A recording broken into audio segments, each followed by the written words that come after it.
Good morning class seventh, how are you all.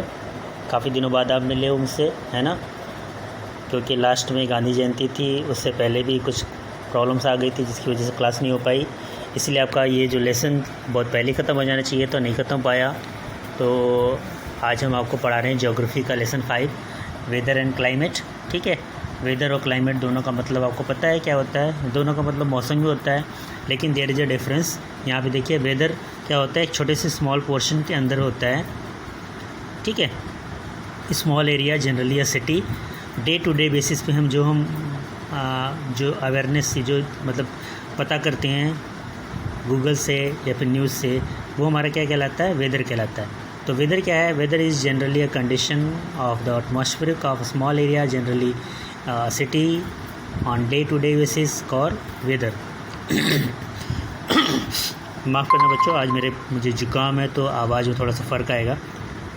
ठीक है, climate climate भी atmospheric condition को कहते हैं, but it should be the large area. ठीक है, और लॉन्गर टाइम के लिए यूज किया जाता है, जनरली 1 ईयर के लिए, तो हम उसको क्या बोलते हैं, क्लाइमेट बोलते हैं। ठीक है, और हमारा जो वेदर होता है वो स्मॉल पोर्शन के लिए होता है, और हमारा जो क्लाइमेट होता है वो लॉन्गर पोर्शन के लिए होता है। ठीक है, ये डिफरेंस है हमारा वेदर और क्लाइमेट में। नेक्स्ट हम आगे बढ़ेंगे टेम्परेचर के लिए। टेम्परेचर सभी लोग जानते हो, टेम्परेचर में आपको साइंस में ही पढ़ा होगा आपने। ठीक है, डिग्री ऑफ हॉटनेस और कोल्डनेस ऑफ द एयर। ठीक है, हवा में जब वो गर्मी हो या फिर उसमें ठंडक महसूस होने लगती है, उसको हम टेम्परेचर कहते हैं। अर्थ क्या होता है, अर्थ को हमें gets a heat from the sun. ठीक है, केवल सूर्य एक ऐसा स्रोत होता है जहाँ से हमें ये एनर्जी मिलती है। लेकिन क्या होता है, अर्थ जो होता है very small part of the sun rays receive. ठीक है, बहुत ज़्यादा रिसीव नहीं करता, थोड़ा सा ही रिसीव करता है, और उसको हम क्या कहते हैं, इनकमिंग सोलर रेडिएशन। ठीक है, ये एब्रीविएशन है, इसका शॉर्टकट फॉर्म है, या फिर हम बोल सकते हैं इसको छोटे शब्दों में बोलते हैं, इंसोलेशन भी बोलते हैं। ठीक है, इंसोलेशन में इन का मतलब होता है इनकमिंग, और ये सोलर का मतलब होता है सोलर, SOL, और एशन जो है रेडिएशन से लिया गया लास्ट वाले वर्ड। ठीक है, आगे बात समझ में, देखिए यहाँ पे राइट हैंड साइड पे भी लिखा हुआ है इनफैक्ट में, the study of weather is called meteorology. और इधर हम राइट हैंड साइड पे आ जाएंगे, इस पेज पे देखिए लिखा हुआ है, insolation is the combination of the letters from the phrase incoming solar, ये रेडिएशन। ठीक है, आ गया क्लियर। तो हम टेम्परेचर को मेजर करते हैं सेल्सियस या फ़ारेनहाइट में। ठीक है, ये आप पढ़ते होगे, पढ़ भी लिया होगा, साइंस में मैथ में आपने पढ़ाया होगा। ये देखिए अर्थ की संरचना है, और ये जो रेड जो पोर्शन है, यहाँ पर जो है हमारा सन की रेज पड़ रही है। ठीक है, क्योंकि हमारा अर्थ जो है कर्व्ड है, कर्व्ड होने की वजह से होता है क्या, ये सन की रेज यहाँ पे नहीं पहुँच पाती है, इन जगहों पर नहीं पहुँच पा जाती है। ठीक है, ये नॉर्थ पोल है, साउथ पोल है, ये टॉरिड जोन है। ठीक है, ये टेम्परेट जोन है, राइट। तो हमारा जो टॉरिड जोन होता है ये सेंटर में पड़ता है, टेम्परेट जोन ये 2 भागों में पड़ता है, ये नॉर्थ का, ये साउथ का। इसके अलावा हमारा फिर लास्ट में जो पड़ता है फ्रिगेट जोन, जो हमारा क्या होता है, हमेशा जमा होता है। ठीक है, फ्रीजर का जो हमारे फ्रिज के अंदर एक फ्रीजर होता है ना, ठीक है, वो हमेशा जमा ही होता है ना। तो ये जो नॉर्थ पोल और साउथ पोल है, that is called frigate zone. ठीक है, और टेम्परेचर कैसे वेरी करता है, टेम्परेचर वेरी करता है लैटीट्यूड की वजह से। लैटीट्यूड क्या होता है, लैटीट्यूड जैसे हमने बता दिया, इक्वेटर से लेकर के नॉर्थ पोल की तरफ जब भी हम जाते हैं, तो यहाँ पे देखिए ऑलरेडी लिखा हुआ है, आप समझ जाओगे। और यहाँ पे पहले बता दूँ, टेम्परेचर वेरी करता है according to the several factors like latitude, altitude, distance from the sea, prevailing winds, ocean currents. ठीक है, पहला हम पढ़ेंगे लैटीट्यूड के बारे में। तो लैटीट्यूड क्या है, there are 3 zones, heat zones कहलाते हैं। ठीक है, temperature decreases from equator to pole. जैसे मैंने बताया, यहाँ पे देखिए सनलाइट है। ठीक है, ये हमारा इक्वेटर है, और ये हमारा ट्रॉपिक ऑफ कैंसर है। ठीक है, ये जो 2 पोर्शन ट्रॉपिक कैंसर है। इक्वेटर से जाकर हम ऊपर की तरफ जाते हैं, नॉर्थ पोल की तरफ या फिर साउथ पोल की तरफ जाते हैं, तो हमारा क्या हो, हीट कम होता चला जाता है। ठीक है, यही लिखा हुआ है, फ्रॉम इक्वेटर टू पोल जो होता है टेम्परेचर डिक्रीज करता है। इसी तरह से सन रेज भी फॉल होती है डायरेक्टली इक्वेटर पे। ठीक है, बाकी 2 पोर्शन पे सन रेज ज़्यादा नहीं पहुंच पाती है, तो हमारा एक लैटीट्यूड कारण बन जाता है, टेम्परेचर वेरी करता है हमारे अर्थ पे। नेक्स्ट है एल्टीट्यूड। एल्टीट्यूड हाइट से मतलब होता है ऊंचाई से। तो हमारे जो हिल एरिया हैं, जैसे हिल स्टेशन हो गया, ठीक है, वहाँ पे क्या होता है, ऊंचाई पे जाने की वजह से हमारा वो एरिया कूल हो जाता है। ठीक है, उन जगहों पे क्या है, अर्थ की जो रेज होती है ज़्यादा नहीं पहुंच पाती है, इसलिए एल्टीट्यूड पे क्या होता है, हमारा टेम्परेचर वेरी करता है। नेक्स्ट है distance from the sea. Coastal area has a moderate type of complete. ठीक है, अगर समुद्र के किनारे अगर आपको कोई रिलेटिव रहता है तो वहाँ पे आपको बताएगा वहाँ पे ना तो बहुत ज़्यादा गर्म होता है, ना ही बहुत ज़्यादा ठंडी होती है। ठीक है, मॉडरेट टेम्परेचर होता है। ठीक है, समर्स आर वेरी हॉट, और गर्मी के टाइम में क्या होता है, वो समर्स काफ़ी गर्म हो जाता है, और विंटर्स आर वेरी कोल्ड। क्यों? इसका रीज़न क्या है, समुद्र का जो पानी होता है takes more time to absorb insolation. ठीक है, मतलब रेडिएशन को काफ़ी टाइम लगता है उसको ऑब्जॉर्व करने में, और सेम वैसे ही उसको रेडिएट करने में। ठीक है, मतलब पानी गर्म होने में टाइम लगता है समुद्र का, और फिर ठंडा होने में भी टाइम लगता है। ठीक है, तो जब तक गर्म होता है तब तक मतलब दोपहर के 2:30 या 3 बज चुके होते हैं, उसके बाद गर्मी स्टार्ट होती है, और जब गर्म हो जाता है तो वो गर्मी बनी रहती है शाम तक या रात तक बनी रहती है। तो रात के बाद क्या होता है, पानी का टेम्परेचर धीरे धीरे कम होता है, क्योंकि इसमें रेडिएशन जो है रेडिएट करता रहता है। ठीक है, जैसे पानी गर्म करते हो सेम वैसी कंडीशन होती है उसकी। नेक्स्ट पेज पे आ जाएंगे, यहाँ पे देखो प्रीवेलिंग विंड्स। तो प्रीवेलिंग विंड्स क्या है, प्रीवेलिंग विंड्स का मतलब होता है हवा जो है आगे बढ़ता जो जाता है। ठीक है, ओशन करेंट्स, समुद्र की धाराएं जिसे बोलते हैं। ठीक है, जिसे सी वेव बोलते हैं। तो wind coming from polar cold region bring a chilled cold temperature.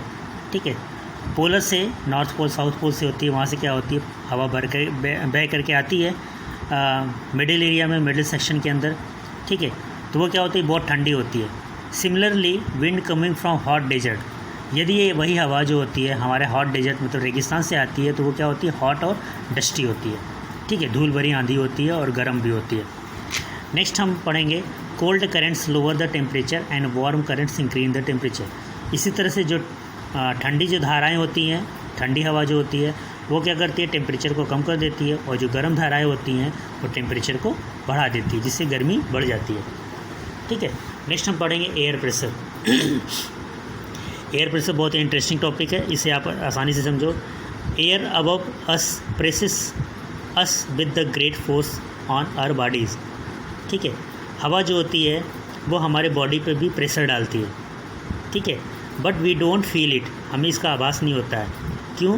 क्योंकि देखो लास्ट क्लास में मैंने आपको पढ़ाया होगा, अगर आपको याद होगा कि एयर जो होता है, एयर का जो प्रेशर होता है वो हमारे बॉडी पे जितना लगता है उतना ही हमारे बॉडी के अंदर से उतना ही प्रेशर एक्सर्ट करता है। ठीक है, बाहर की तरफ लगता है, जिसकी वजह से क्या होता है, हमारी बॉडी जो होती है वो शेप में रहती है। ठीक है, फुली रहती है।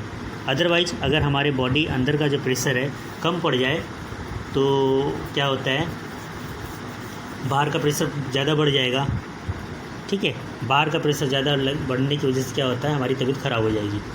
ठीक है, जैसे कभी कभी लोग पहाड़ों पे जाते हैं तो वहाँ का जो प्रेशर जो होता है, एटमॉस्फेरिक प्रेशर कम होता है। ठीक है, बॉडी का प्रेशर ज़्यादा बढ़ जाता है तो हमारे नाक से या मुंह से कभी कभी खून बाहर आ जाता है, क्योंकि हमारे अंदर का प्रेशर बहुत ज़्यादा हो जाता है। ठीक है, ये वेरी करता है जब लोग प्लेन से लोग हिल एरिया की तरफ जाते हैं, और अक्सर उन्हीं को होता है जो इसको पहली बार फील नहीं कर पाते हैं, जो फर्स्ट टाइम जाते हैं तो उनको बहुत ज़्यादा फील होता है। ठीक है, तो this creates a low pressure area. Low pressure is experienced in north India during the hot monsoon rays. ठीक है, गर्मी के टाइम में क्या होता है, हवा गर्म होकर के ऊपर उठ जाती है। ठीक है, तो हमें वो प्रेशर ज़्यादा महसूस नहीं होता है। ठीक है, लो प्रेशर महसूस होता है। इसी तरह से कोल्ड एरियाज में क्या होता है, इसका ठीक उल्टा होता है। यहाँ पे वहाँ की हवा ठंडी होती है और बहुत हैवी होती है। ठीक है, और ये हाई प्रेशर क्रिएट करती है। अगला है विंड। विंड के बारे में पढ़ेंगे। This movement of air is called wind. हवा जो मूव करती है एक जगह से दूसरी जगह पे, उसी को हम विंड कहते हैं। ठीक है, air always moves high pressure cold areas to low pressure hot areas. हवा में से अक्सर कहाँ बहती है, ठंडी जगहों से गर्म की तरफ बहती है। ठीक है, जैसे हम यहाँ पे इलाहाबाद में रह रहे हैं, इलाहाबाद का क्या हुआ, गर्मी के टाइम में हवा जो होती है बहुत गर्म हो गई। अब आपको पता है कोई गर्म चीज़ होती है वो बहुत हल्की हो जाती है, तो वो ऊपर उठने लगती है।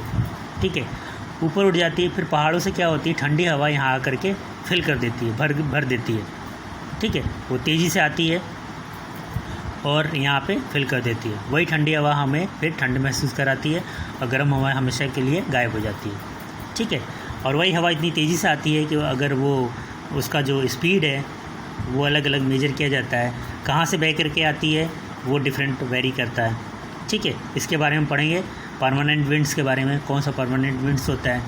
ठीक है, किसको हम आंधी कहते हैं, किसी को हम साइक्लोन कहते हैं, किसकी वजह से एटमॉस्फेरिक प्रेशर जो होता है बहुत बढ़ जाता है, किसी की वजह से बहुत कम हो जाता है। ठीक है, यहाँ पे देखिए एक ग्राफ बना हुआ है जिसमें ऑलरेडी शो किया हुआ है, आप अपने बुक्स में देखोगे तो बिल्कुल क्लियर दिखाई देगा। ठीक है, तो परमानेंट विंड जो होता है उसको हम ट्रेड विंड भी कहते हैं और they blow from subtropical high pressure belt to the equatorial low pressure belt.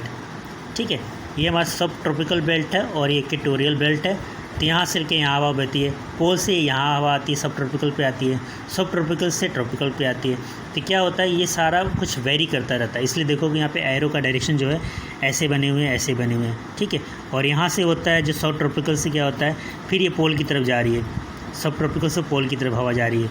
ठीक है, तो एरो का जो डायरेक्शन है उस तरफ से जो हवा बहती रहती है, पार्टीशन है इसका अलग अलग, तो इसी को हम कहते हैं नॉर्थ ईस्ट ट्रेड्स, है ना बेटा।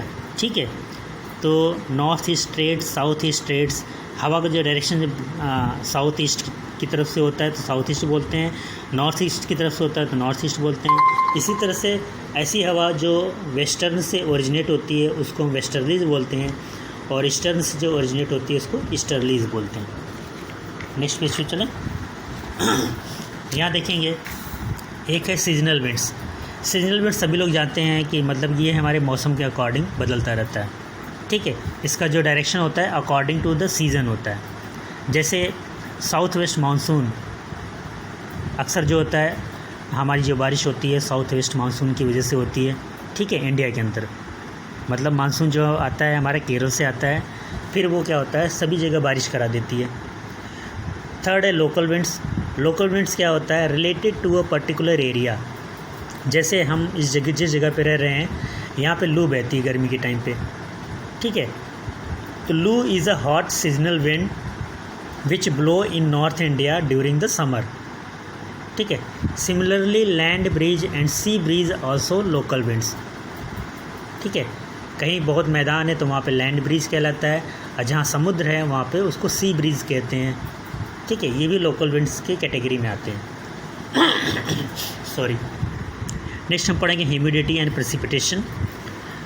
जब एयर के अंदर हमारे मॉइस्चर आ जाते हैं उसको हम क्या बोलते हैं, ह्यूमिडिटी बोलते हैं।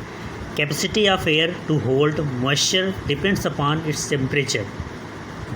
ठीक है, टेम्परेचर पर डिपेंड करता है कि मतलब मॉइस्चर एयर के अंदर कितना है। If the temperature rises humidity decreases. जाहिर सी बात है गर्मी के टाइम पे क्या होता है, टेम्परेचर बढ़ जाता है तो ह्यूमिडिटी क्या हो जाती है, ऑटोमेटिकली उसकी डिक्रीज कर जाती है। ठीक है, इसका उल्टा अगर टेम्परेचर कम होता है तो हम देखते नहीं है मौसम में कोहरा छाया जाता है, ओस पड़ता है तो ह्यूमिडिटी बढ़ जाती है। ठीक है, मॉइस्चर मतलब जो नमी होती है वो बढ़ जाती है। इवापोरेशन क्या होता है, इवापोरेशन को ऐसे समझ सकते हो जैसे हम पानी को बॉयल करते हैं तो इवापोरेट होता है ना वाटर ड्रॉपलेट्स, तो कन्वर्ट वाटर इनटू वेपर, वाष्प में परिवर्तित हो जाता है। ये वाटर वेपर क्या होता है, कंडेंस होकर के संघनित होकर के ये ड्रॉपलेट्स का निर्माण करते हैं। फिर बहुत ज़्यादा संख्या में जो ड्रॉपलेट्स होती है वो बढ़ करके क्या बना देती है, क्लाउड्स बना देती है। अब यही क्लाउड्स क्या होता है, बहुत जब हैवी हो जाता है it will come down as in the form of rain. ठीक है, जिसको हम बोलते हैं प्रेसिपिटेशन। ठीक है, लो क्लाउड से हैवी क्लाउड में चेंज होने को प्रेसिपिटेशन बोलते हैं और ये प्रेसिपिटेशन तब तक होता रहता है जब तक कि बारिश नहीं हो जाए। ठीक है, इन द फॉर्म ऑफ रेन, या फिर बर्फ़बारी ना हो जाए या फिर ओलावृष्टि ना हो जाए। हेल मतलब ओला का गिरना, जो कभी कभी जैसे बोलते हैं ना पत्थर गिर रहा है, लोग बोलते हैं बर्फ़ गिर रहा है, ओले गिर रहे हैं, वो बर्फ़ के जो टुकड़े होते हैं गोले गोले उसी को बोलते हैं ओला या हेल। और स्नो पहाड़ों पे गिरता है, देखा ही होगा अगर आप गए होगे घूमने, मसूरी में, हिमाचल प्रदेश में, शिमला में, जम्मू कश्मीर में, लेह लद्दाख में, इन जगहों पे स्नोफॉल होता है, या उत्तराखंड के कई एरिया में। ठीक है, most of the ground water comes from the rain water. ठीक है। यहाँ पे देखिए ग्राफ में समझाया गया है किस तरह से इवापोरेशन होता है, ठीक है, फिर प्रेसिपिटेशन होता है, ठीक है, इवापोरेशन, कंडेंसेशन एंड प्रेसिपिटेशन, ठीक है, फिर ये बारिश हो जाती है यहाँ पे, फिर दोबारा फिर पूरे अर्थ पे नमी फैल जाती है। नेक्स्ट है type of rainfall. Sorry, there are 3 types of rainfall होता है। पहला है कन्वेक्शनल रेनफॉल, ये क्वेश्चन में बना, इसका आपको फिगर बनाना पड़ेगा, ये मैं आपको बता चुका हूँ, और वहाँ पे जहाँ पे मैंने क्वेश्चन आंसर लिखा है वहाँ पे भी मैंने नोट कराया हुआ है, ठीक है। सेकंड है आर्गोग्राफिक रेनफॉल और थर्ड है साइक्लोनिक रेनफॉल। मैं आपको ब्रीफ में बता देता हूँ। कन्वेक्शनल रेनफॉल जो होता है हमारा कहाँ पर होता है, ये जनरली इक्वेटोरियल रीजन पे होता है, ठीक है। ट्रॉपिक ऑफ कैंसर मैंने आपको क्लास में शायद बताया होगा कि ट्रॉपिक ऑफ जो कैंसर है हमारे इलाहाबाद के पास से गुजरता है, नैनी से गुजरता है, ठीक है, इसलिए गर्म एरिया के अंतर्गत भी आता है, ठीक है, बट नॉट वेरी हॉट, क्योंकि ट्रॉपिक ऑफ कैंसर से ये इक्वेटोरियल रीजन से ट्रॉपिक ऑफ कैंसर की जो बिटवीन जो रेंज है, ये जो रेंज के बीच में जो एरिया आता है ये सबसे गर्म का एरिया माना जाता है, ठीक है। तो यहाँ पे क्या है, इस तरह का रेनफॉल कहाँ होता है, इक्वेटोरियल रीजन पे होता है, इसे हम कन्वेक्शनल रेनफॉल कहते हैं, ठीक है। फिगर के माध्यम से यहाँ पे देखिए ग्राउंड सरफेस है, पानी गया, ठीक है, क्लाउड का निर्माण किया, फिर कंडेंसेशन हुआ, फिर प्रेसिपिटेशन होकर के दोबारा ये बारिश के रूप में नीचे आ गिरा, ठीक है। और इवापोरेशन कैसे होता है, सन की लाइट की वजह से होता है। नेक्स्ट है रिलीफ और द ऑर्गोग्राफिक रेनफॉल। इस तरह का रेनफॉल हमारा हिल एरिया पर होता है, ठीक है, पहाड़ों पर होता है, हिल स्टेशन पे होता है। एयर स्कैंड्स एंड कूल, वहाँ की हवा क्या होती है, बहुत ठंडी हो जाती है, leading to formation of cloud, cloud का निर्माण करती है, और फिर क्या होता है वो इन द फॉर्म ऑफ स्नोफॉल या रेनफॉल के थ्रू क्या होता है बारिश नीचे आती है। लेकिन कुछ एरिया जो होता है, जैसे यहाँ पे इस फिगर के माध्यम से समझेंगे, ये है हमारा समुद्र, ठीक है, ये प्रोसेस वही होता है जैसे बादल का निर्माण होते हैं, बारिश होती है तो क्या होता है, जैसे यहाँ माउंट एवरेस्ट के पास पहुँच गया, लेकिन उस साइड क्या होता है बारिश नहीं हो पाती क्योंकि बादल उसको क्रॉस नहीं कर पाते हैं और यहीं पे बारिश हो जाती है। तो ये जो ऑफ साइड जो रीजन होता है, ठीक है, ये हमारा ऑन साइड रीजन हो गया, ऑन शोर कहलाता है, और ये ऑफ शोर कहलाता है। तो ऑफ शोर मतलब समुद्र से वो एरिया जो बहुत दूर होता है जहाँ पे बारिश बिल्कुल नहीं हो पाती है, तो उस जगह को क्या बोलते हैं, रेन शैडो रीजन, ठीक है। ये एरिया रेन शैडो रीजन कहलाता है, और ये एरिया क्या होता है विंड डायरेक्शन की वजह से यहाँ पे बारिश होती है। अब हम लास्ट हेडिंग की तरफ आएंगे, साइक्लोनिक रेनफॉल कैसे होता है। साइक्लोनिक रेनफॉल बेटा वैसे होता है जैसे क्या होता है कि बहुत गर्म एरिया में ठंडी हवाओं का बहुत दूर से आना है, ठीक है। टेम्परेचर लो प्रेशर बेल्ट्स क्या होता है, साइक्लोनिक प्रेसिपिटेशन अकर करता है, where the warm westerlies meet the cold polar westerlies, ठीक है। मतलब जब दोनों हवाएं, गर्म हवा और ठंडी हवा एक साथ बहुत ही बड़े पैमाने पे मिलती हैं, ठीक है, तो गर्म हवा और ठंडी हवा मिल करके क्या तैयार कर देती है, ये देखिए पिक्चर समझोगे, ये रेड कलर में गर्म हवा और ये जो दूसरा जो एरो है वो हमारी कोल्ड हवा है, ठीक है। तो ये गर्म हवा और कोल्ड हवा इतनी तेज़ी से मिलती हैं कि ये बवंडर बना देती हैं, साइक्लोन बना देती है, आंधी जिसे बोलते हैं, ठीक है। ये बहुत बड़ी मात्रा में होता है तो हम क्या बोलते हैं, साइक्लोन रेनफॉल। तो ऐसे में हवा भी बहुत तेज़ चलती है और फिर बारिश भी बहुत होती है, और ये किसकी वजह से होता है, वेस्टर्लीज एंड ईस्टर्लीज की वजह से होता है, राइट। हमने ये पढ़ लिया, ठीक है, ये हमारा सारा क्वेश्चन है, मैंने आपको ये पेज आपको भेज दूंगा, राइट। और ये करेक्ट और इनकरेक्ट है, 3 करेक्ट हैं, ये इनकरेक्ट है, इसके क्वेश्चन आंसर्स मैंने कर दिए हैं, राइट। आप लोग अच्छे से इसको समझ लीजिएगा, अगर नहीं है तो दोबारा समझ लीजिएगा, इसको सब्सक्राइब भी कर लीजिएगा ताकि आपको क्या लगता है पीछे के जितने भी चैप्टर्स मैंने पढ़ाए हुए हैं तो आपको लिंक से मिल सकता है। लाइक करने से आपको भी उसका इन्फॉर्मेशन मिलता रहेगा कि क्या अप टू डेट चल रहा है। ओके बच्चों, चलो फिर यहाँ पे हम क्लोजिंग करते हैं, क्वेश्चन आंसर मैं आपको भेज देता हूँ। Thank you very much for watching the videos and have a nice day to all of you. Very good, thank you.